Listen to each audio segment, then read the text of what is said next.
Hey, Carl. Hey, can I get a couple of scratch-off lottery tickets? Oh, sure, Brian. Oh, Brian, can I do one? I love scratches. Well, all right, maybe just one. Cherry. Another cherry. Oh, come on, one more. When I first heard about Blue Lock from a friend of mine that we'll call Bernard would tell me that this sports anime is heat and hits like nothing else. And then being a normal human being with an actual brain, I didn't believe him. I mean, why would I? It's a sports anime. If I wanted to see some people kick some balls or use their hands to grope some balls, I'd go outside and do it myself. Or go on some very specific websites. From an outsider perspective, sports anime just never felt necessary to me.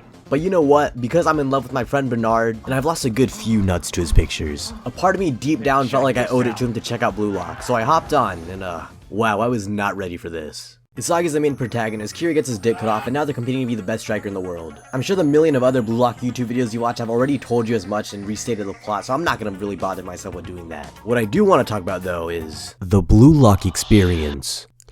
To back up a little, I said there's no point in watching a sports anime if I could just play the sport instead. Luckily for me, I can't play any sport. If I tried kicking a ball, I'd probably end up like Chigri and snapping all my shit up. So seeing these guys in Blue Lock not only kick a ball properly, but then have some kids defy the laws of physics to score goals like this? Yeah, I wasn't aware how hyped this series could be. And since I don't play sports, maybe athletes feel the same hype when they play, but since my body hates me, I'll absolutely sell for watching to feel the hype instead. I honestly find watching football pretty boring. It's a ton of tiny dots on the field that are colored, and you have to hope that your colored dot kicks a smaller dot in the right goal. It's back and forth for 90 minutes, and say what you want, I just don't find it all that engaging. But with Blue Lock, you're literally on the field with the star, hearing the thought process behind every action, anticipating what others are going to do, and even hearing about what someone wants to do next. You're locked in that bitch and forced to care because everyone else cares, and you see and hear every shred of it throughout the series. But let's pause real quick.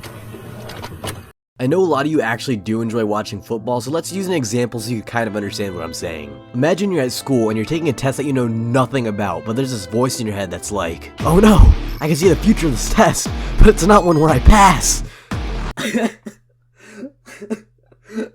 What the fuck is wrong with me? And then a homeboy sitting next to you is like, remember your homework. And then the gears start to shift in your brain, and then as you finally come to an epiphany and understand what you need to do to pass, you ace that bitch. Now obviously taking a test in real life is never that fun. I don't got the crazy ass visuals, the music, or the character chemistry to make it like that. But that's what Blue Lock does for football, and now you understand how some people may not enjoy football, enjoy watching this anime. Anyways, nothing makes an anime more successful than the characters in my opinion, so let's talk about that. Now let's address this out of the gate. The whole idea of Blue Lock is to create the ultimate shonen protagonist. Deku wants to be the #1 hero, Naruto wants to be the Hokage, I want to find happiness, and Luffy wants to be the king of the pirates. And throughout their anime, their goals never really change all that much, so in turn, a lot of these characters feel like they hardly ever get any development. But Blue Lock is different. While the goal always stays the same, unlike Deku always gotta suck on someone's dick because he's just like that, or Naruto is like, it's fucking Naruto. Isagi is constantly developing that dog in him to reach his goal. Instead of using some kindness to reach the top, he's solely focused on how to become the best version of himself. And fuck everyone else. He's not shitting on them 24/7, but oh, he will if he has to. Isagi's just that kind of guy, and I love it. Then we got the people you just gotta love, like Nagi. You know, he kind of starts off as one of those lazy ass bums that doesn't really do anything, and you hype him up because he's only like an actual god. But as soon as he eats shit for the first time from Isagi, he dedicates himself to actually trying, and that's when shit gets really crazy. And after that, you literally can't help but root for this man in every way possible. And you know we can't forget the GOAT Bachira too, arguably Isagi's boyfriend in Blue Lock. I asked the writer for a quote and he's told me they've had non-consensual sex multiple times.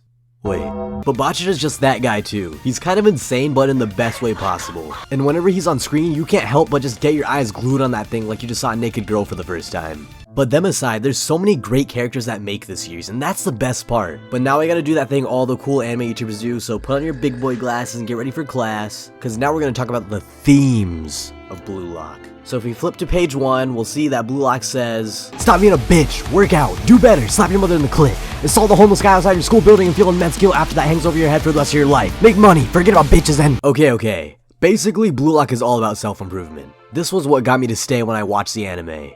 I've seen anime and read manga with themes of self-improvement before, but none of them had it in the spotlight like Blue Lock did. Blue Lock is a series that's constantly pushing on ideas of how to become a better version of yourself. Isagi's eating shit at one moment, but then he does that thing where he's like, fuck, I'm not good enough. I need to mentally better myself to win.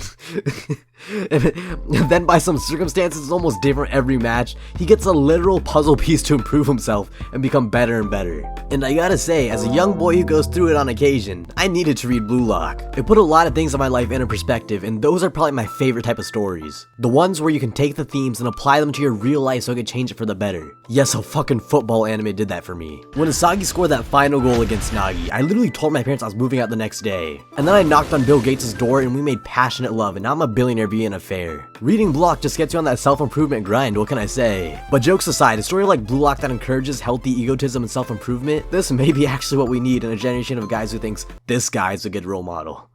Like, what the fuck, bro? How do we get here?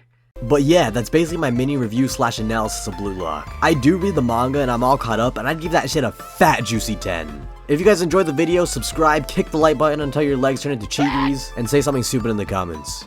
Oh wait, I forgot to mention the best part of Blue Lock.